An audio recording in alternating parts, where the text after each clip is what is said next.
asbaabta qofka ugu kaalmayn karta in ilaahay risiq wanaagsan siiyo marka uu dadaalo ee uu raadiyo ee uu waqti badan geliyo ee uu dhiido kadib waxyaabo uu kaalmaysan karo oo ugu kaalmaynaya in ilaahay arsaaqda u furo ilaahay una fududeeyo risiqa uu helayo ee xalaasha laba sababood baynu soo qaadan oo quraanka iyo sunnadu inoo sheegeen jumcada dambana qaybo kale aan ku dari doonaa haddii alla yidhaahdo waxa koobaad ee asaaska weeye ilaahay cabsidiisa wey adduunyada ilaahay baa iska leh isagaana maamula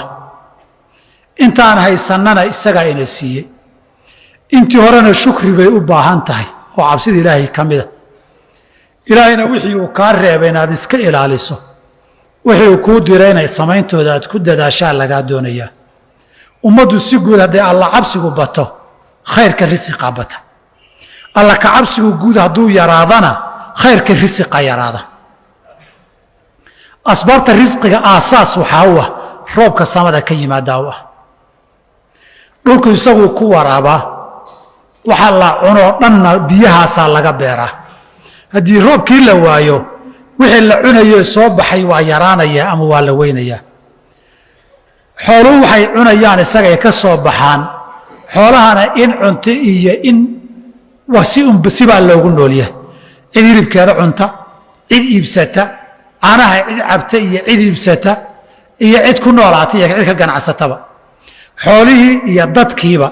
biyihii la cabbayey kuwii lagu noolaa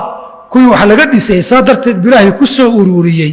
risiquba roobka inuu yahay wa fi samaa'i risqukum wamaa tuucaduun culimmada mufasiriintu risqukumta waxaa looga jeedaa roobkiibaa idinka yimaada roobkaa markuu yimaado baa waxa kaloo dhan kala furfurmaa abaari markay timaaddo xooluhu waa dhammaadaan badarka iyo beerta iyo dhirtuna way baaba'aan dadkuna kama dambeeyo saas darteed aasaaskii roobka iyo risiqii imanayey iyo barakadii dhulka ku jirtay alla cabsidii bay ku xidhantahay in kastoo dadku bilyanis gaaraan khayrkan dhulka ku jiraa ka badan baahidooda laakiin wuxuu yaraadaa oo ciriiri noqdaa markii macsiyada iyo dunuubta ay badato suurat alacraaf ilahi wuxuu ku leeyahay walow anna ahla alquraa aamanuu wattaqow dadkan magaalooyinka iyo degmooyinka iyo dhulka degani hadday iimaan iyo alla ka cabsi isku dari lahaayeen lafataxnaa calayhim barakaatin min aلsamaa'i wاlard cirka iyo dhulkaba barakadaan uga furi lahayn cirkana roobkiisaan soo dayn lahayn dhulkana waxa khayraad ee ku jiraa soo bixi lahaa maxaa loo sii dayn waaye kan loo furi waaye kanna loo furi waaye walaakin kadabuu wayse beeniyeen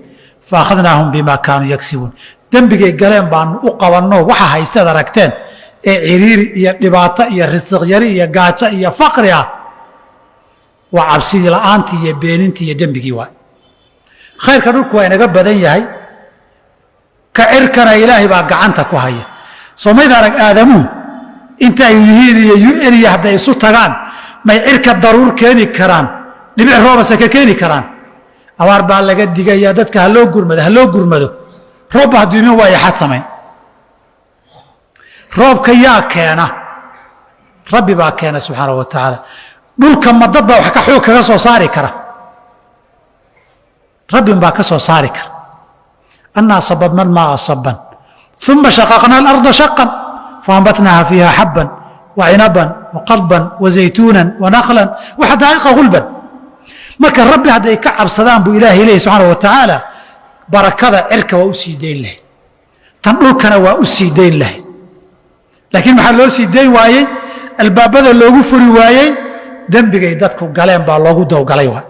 fii suurati اljin ilahi wuxuu yidhi waan low istaqaamuu cala ariiqati la asqaynaahum maaan kadaqan jidka alla hadday ku toosnaan lahaayeen roob badan baan siin lahay roob haddii la siiyeyna nicmadii waa dhammaystiranta ayadana ku imtixaani lahayn khayrkana waa laysku imtixaanaa dhibkana waa laysku imtixaanaa haddaan saa ilaahay uga cabsanno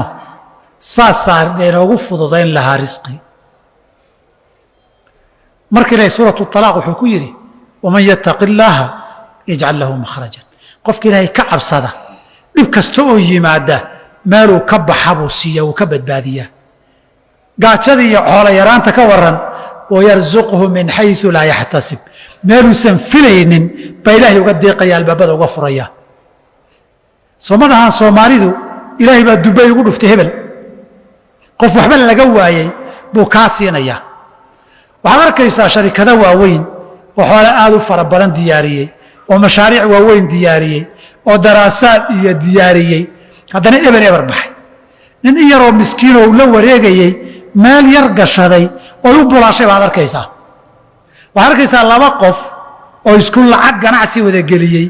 oo isku meel ka wada shaqaynaya midna eber baxayo midna ay bulaalayso ilaahay baa subxaanahu wa tacaala dunidan maamula wayarzuqu min xayثu laa yaxtasib meeluusan kaba filanaynin baa looga furaya albaabada isagoo dadaalay oo wixii loo baahnaa la yimid dadaalkiisii iyo dhinaciisii oo inuu dhidido la doonayo waan iska fadhiyaa sayidkaan fadhiya waan wardiyaya cabsidu maaha ilahay inuu ka cabsado dadaalka cabsida ilaahay waxaa ka mid a inaad dadaasho ood ka sabkii raadiso ood dhidido ood ka lahdood habeen guurayso ood soo jeedo maalin kululaato wey kadibna ilahay waa ku arsaaqaya waman yatawakal cala allaahi fahuwa xasbu qofkii sidaa u raadiya ilaahayna ka cabsada kuna kalsoonaada ilahay waa ku filan yahay walidaalika xadiidkii cumar wuxuu ahaa nabigu inuu yidhi low annakum tatawakkaluuna cala allahi xaqa tawakulih larazaqakum kamaa yarzuqu اطayra tabduu khimaasan wataruuxu biطaan haddaad ilaahay si saxa u tala saaran lahaydeen wuxuu idiin arsaaqi lahaa sida uu shimbirta u arsaaqo shimbirtu akawnna uma fura bakhaarna kayduma yaallo sanadna meel waxba dhigato nabigu wuxuu yidhi subixii waagu wuxuu baryaa iyadoo gaajaysan oo bog laalan bay ka dhaqaaqdaa habeenkii iyadoo dheragsan bay soo galbataa iyadoo shimbirta laynoo tilmaamay tala saaradku xadiidkan wuxuu inoo fasiray tawakul muxuu yahay tawakul wuxuu yahay saa shimbirtu samaynayso rabbigeedna waa ku kalsoontaho waa aaminsan tahay dadaalkeedana way bixinaysaa taqduu khimaasan subaxi waa ka lahdaa shimbir meel iska fadhido risiq baa iima jireen miya aragtaa waa duushaa xagga ka deg xagga tag xagga u duul geedkaa deg gurigaa ku deg xagga orod orodka waa ordaysaa saaka way gaajaysnayd jeeb lacag uguma jirin akowna meel uma oolin cidna wax uma haynin bakhaarna waxuguma kaydsanayn caawana waa dheragsanta saasuu ilaahay idin deeqi lahaa haddaad dadaal saxanna bixisaan ilaahayna ka cabsataan isagana ku kalsoonaataan oo tala saarataan kalsoonaanta iyo tala saarashadaasi waa qofka ilaahay xasuusan ilaahay ku kalsoon aakhiradiisu ku weyn tahay oo ilaahay cabsidiisii haya wey qofkaasi dunida ilahay waa u fududaynayaa walidaalika nabigu yidhi qofka hamigiisu uu yahay aakhira uu ku weyn tahay ilaahay baa arrintiisa u ururinaya jamaca allaahu shamlah xaaladiisa ilaahay baa u ururinaya wa jacala ghinaahu fii qalbii qalbigiisana qof iimaan qaba oo iimaanku saa niraana qanjaha joogu noqonaya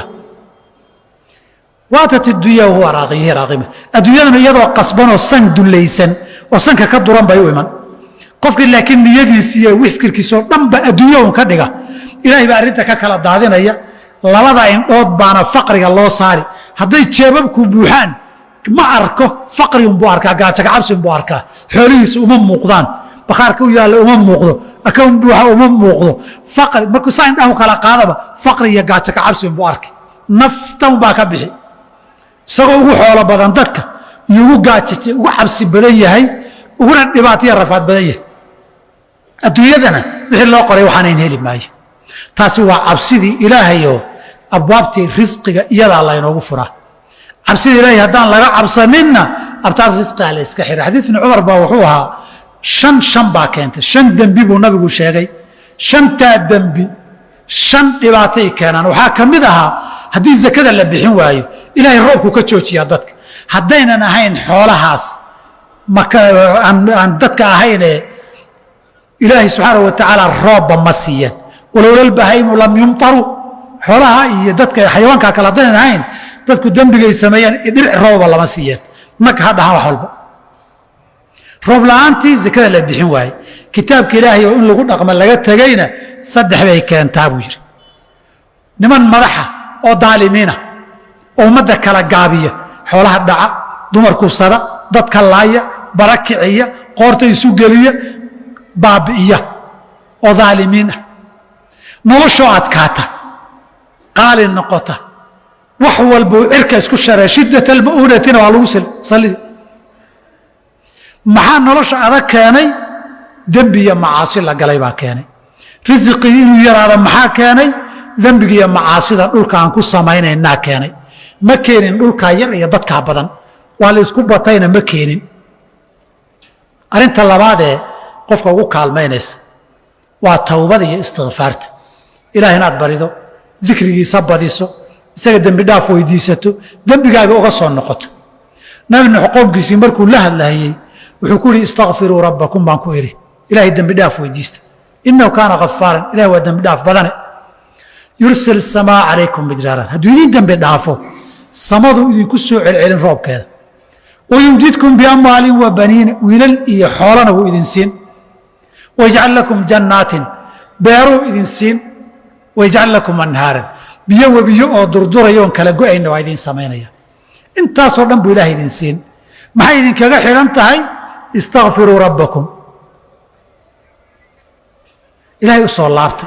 towbad keena dembi dhaaf weydiista waa isla sidii nebi huud qowmkiisa ku yidhi yaa qowmi istakfiruu rabbakum waa toolkayow ilaahay dembi dhaaf weydiista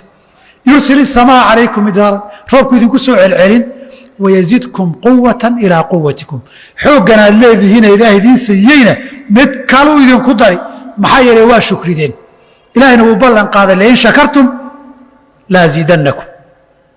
walain kafartum ina cadaabii lashadiid cadaabku kan adduunka dadka ku haystee faqriga iyo gaajada dusha laga saaray wey waayo dembigii iyo dunuubtii iyo macaasidii baa badatay saas darteed wayazidkum quwatan ilaa quwatikum innaga islaamku muxuu inoo jideeyey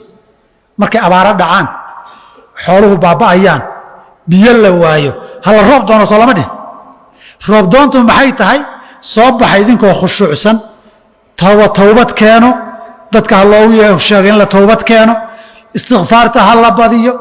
ciidda waxaan naqaanaa takbiir baa la badiyaa fuqahadeena waxay yidhahdeen istisqaha roob doonta salaada istikfaartaa la badinayaa bedelkii takbiirta maxaa halkaa ka garatay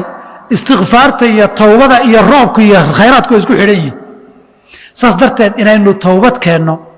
oo ilaahay dembi dhaaf weydiisanno kadibna ducaysannoon barinno oon dikriga badinno waxaa nabigeena ka soo alay salaam qiso uu nabi nuux ka sheegay nin dhexmartoo dheerayd